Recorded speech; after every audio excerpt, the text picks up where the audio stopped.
পরোক্ষভাবে বলাই হয় যে তোমার তোমার জন্য আমরা মুখ দেখাতে পারছি না, তোমার তো আসলে বেঁচে থাকার কোনো অর্থ নাই। বাঁচতে সে আসলে মানে পেইন থেকে বাঁচতে সে আসলে আত্মহত্যার পথটা বেছে নেয়। পুরো জীবনটা পড়ে আছে, কি এমন পেইন সে পাচ্ছে, কষ্ট সে পাচ্ছে যে তার সেই কষ্ট থেকে আসলে পালাতে হচ্ছে। বাবা মায়ের মুখ উজ্জ্বল করতে হবে, হয় আমাদেরকে জাতে তুলতে হবে অথবা আমাদের জাত রক্ষা করতে হবে। যে আমার মুখটা যেন আমি নিজেই উজ্জ্বল করতে পারি, আমার মুখ উজ্জ্বল করার জন্য আমার এই ছোট শিশুটিকে যেন আমি আমার ব্যবহার করতে না হয়। সেটা হচ্ছে যখন কেউ আত্মহত্যা করে তার মূল উদ্দেশ্য কিন্তু মরে যাওয়া থাকে না, যে আমি মরে যাব, আমার মরতে ইচ্ছে হচ্ছে, ব্যাপারটা এরকম না।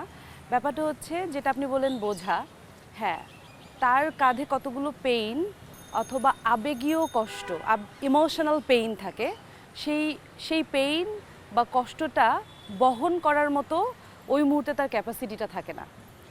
সেখান থেকে বাঁচতে সে আসলে মানে পেইন থেকে বাঁচতে সে আসলে আত্মহত্যার পথটা বেছে নেয়। তো এখন কথা হচ্ছে যে কি এমন পেইন, একটা পাবলিক পরীক্ষা হয়তোবা প্রথম হয়তোবা দ্বিতীয়, পুরো জীবনটা পড়ে আছে, কি এমন পেইন সে পাচ্ছে, কষ্ট সে পাচ্ছে যে তার সেই কষ্ট থেকে আসলে পালাতে হচ্ছে। সেটা যদি বলি যে আমরা অভিভাবক বা আমরা সমাজ অনেকেই শিক্ষার মূল উদ্দেশ্য থেকে আমরা একটু দূরে সরে এসেছি।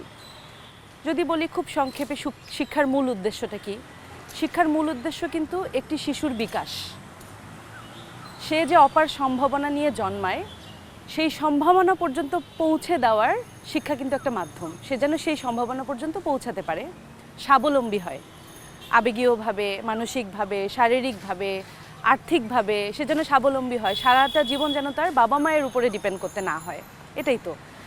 আর জ্ঞান বিজ্ঞান চর্চার মাধ্যমে দেশ এগিয়ে যাবে, সভ্যতা এগিয়ে যাবে, এগুলো কিন্তু মূল উদ্দেশ্যের জায়গা। তো আমাদের এখানে যেটা হয়েছে যে বাবা মায়ের মুখ উজ্জ্বল করতে হবে, বাবা মাকে গর্বিত করতে হবে, পুরো এলাকাবাসীকে গর্বিত করতে হবে, পুরো বংশকে গর্বিত করতে হবে। এই বিষয়গুলো মাধ্যমে আমরা বলেও থাকি, আমরা একটি শিশুকে যখন আসলে তার পরীক্ষার রেজাল্ট ভালো ফলাফল করতে হবে, আমরা যখন তাকে উৎসাহ দিতে চাই, অনেকে এভাবেও বলি যে আমাদের মুখ উজ্জ্বল করতে হবে তোমার।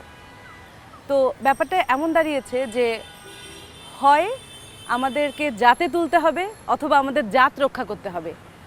তো একটা শিশু তার যখন বিকাশ হচ্ছে, সে যখন বড় হচ্ছে, এই সময়টায় সে সেই চাপটা নেওয়ার জন্য প্রস্তুত কিনা, এটা কিন্তু তার বিকাশ সহায়ক যে মূল্যবোধ তা কিন্তু হলো না। বাবা মা হিসেবে আমরা তাকে সহযোগিতা করব, সে তার কোনো বাধা আসলে সে যেন সেটা অতিক্রম করতে পারে, আমরা তাকে সহযোগিতা করব। তা না করে আমরা কিন্তু উল্টো তাকে আরও কিছু বাধা চাপিয়ে দিচ্ছি, তার উপরে বোঝা চাপিয়ে দিচ্ছি। তো এটা তার জন্য কষ্টকর হয়ে যায়। এবং ওই যে বললাম ইমোশনাল পেইন, সেটার মধ্যে আসলে কি থাকে, লজ্জা, গ্লানি, তীব্র কষ্ট।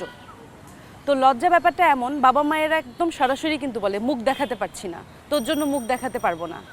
তো তখন এটা কিন্তু তাকে ট্রিগার করে, তাকে পরোক্ষভাবে বলাই হয় যে তোমার জন্য আমরা মুখ দেখাতে পারছি না, তোমার তো আসলে বেঁচে থাকার কোনো অর্থ নাই। পরোক্ষভাবে এভাবেই বলা হয়ে যায়। তো এই মেসেজটাই আসলে ওই সময় এই শিশুটি আসলে গ্রহণ করে।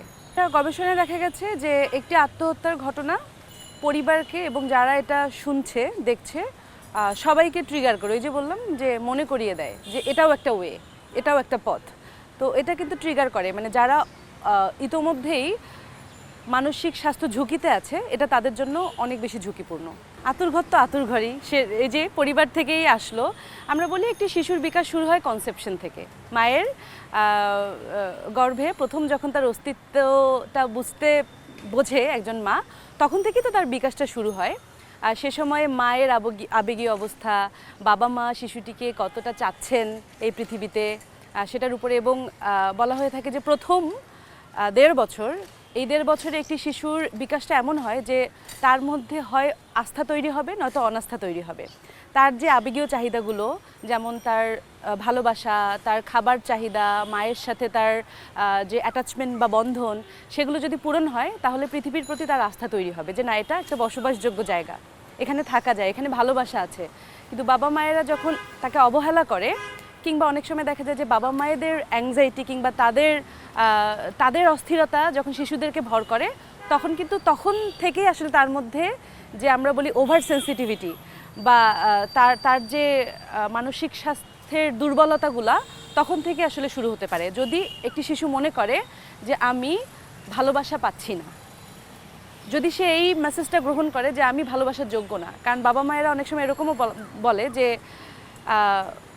সন্তানের কারণেই আজ আমার এত কষ্ট, তার আগে তো আমি ভালোই ছিলাম, এরকমও কিন্তু রেগে গিয়ে মানসিক চাপে অনেক সময় অনেকে বলে থাকেন। তো অবশ্যই পরিবারের সবচেয়ে বড় ভূমিকা, কারণ বলা হয়ে থাকে যে শিশুর মস্তিষ্কের 90% বিকাশ প্রথম 5 বছরে হয়ে যায়। তার মানে কি, স্কুলে ভর্তি হওয়ার আগেই 90% বিকাশ, বাকি বিকাশের অংশটা ধীরে ধীরে স্কুল, সমাজ, সম্মিলিত প্রচেষ্টা একটি শিশু বড় হয়। 90% যে বিকাশটা হচ্ছে, সেখানে যদি কোনো এলোমেলো হয়ে বিকাশটা হয়ে থাকে, তা যে পরবর্তীতে আসলে আর সেরে ওঠার মতো না, ব্যাপারটা তাও না। অবশ্যই পরবর্তীতে চিকিৎসা রয়েছে, অনেক ধরনের শিক্ষার পরিবেশটা যদি খুব মমতাপূর্ণ হয়, সে সেরে উঠবে, তার সম্ভাবনা আবারও সে সম্ভাবনা পর্যন্ত পৌঁছাবে। তবে মূল দায়িত্বটা আসলে পরিবারের।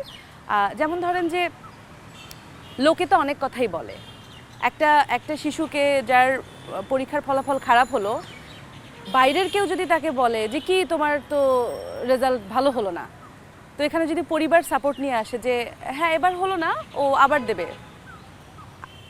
দেবে হবে, তো এটাও কিন্তু একটা শিশুটির একটা সহায়তা যে না, আমার পরিবার আমার পাশে আছে।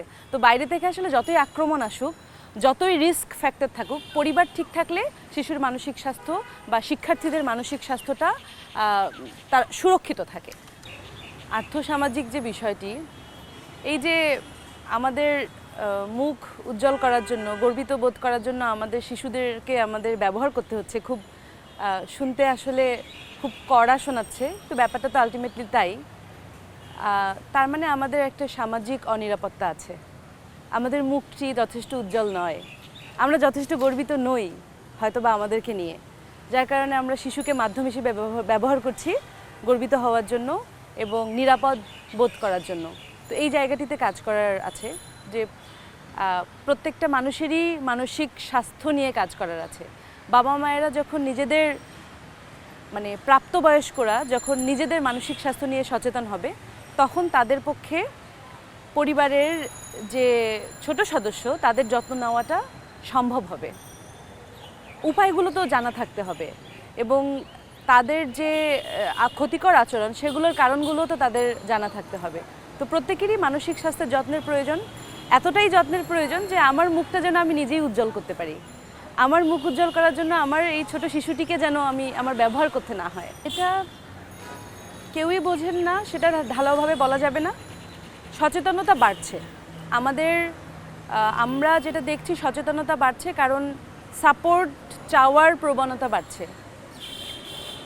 আমার কাছে আসলে যে বাবা মায়েরা আসেন বা যে প্রাপ্তবয়স্ক মানুষগুলো আসেন, আমার মনে হয় যে অ্যাওয়ারনেস বা সচেতনতা পর্যন্ত তারা পৌঁছেছেন, জন্যই আসছেন। তো কিভাবে আমি নিজেকে সহযোগিতা করব বা আরেকজন যে ঝুঁকিপূর্ণ অবস্থায় আছে তাকে সহায়তা করব, সেই মাধ্যমগুলো, টুলগুলো, রিসোর্সগুলো জানা নেই। তো কাউন্সেলিংয়ে আমরা সেটাই করে থাকি, আমাদের ওয়ার্কশপগুলোতে আমরা সেটাই করে থাকি যে সচেতনতা বাড়ছে, এটা আমি বলবো। কারণ অনেকেই মনোবিজ্ঞানী শরণাপন্ন হচ্ছেন, দ্বিধা ভেঙে আসছেন। আরও আমাদের অনেকটা দূর পথ বাকি আছে, কারণ প্রত্যেক বছরই তো দেখছি আত্মহত্যার ঘটনা ঘটছে। বন্ধ না হওয়া পর্যন্ত তার মানে অনেকটা দূর আমাদের যেতে হবে।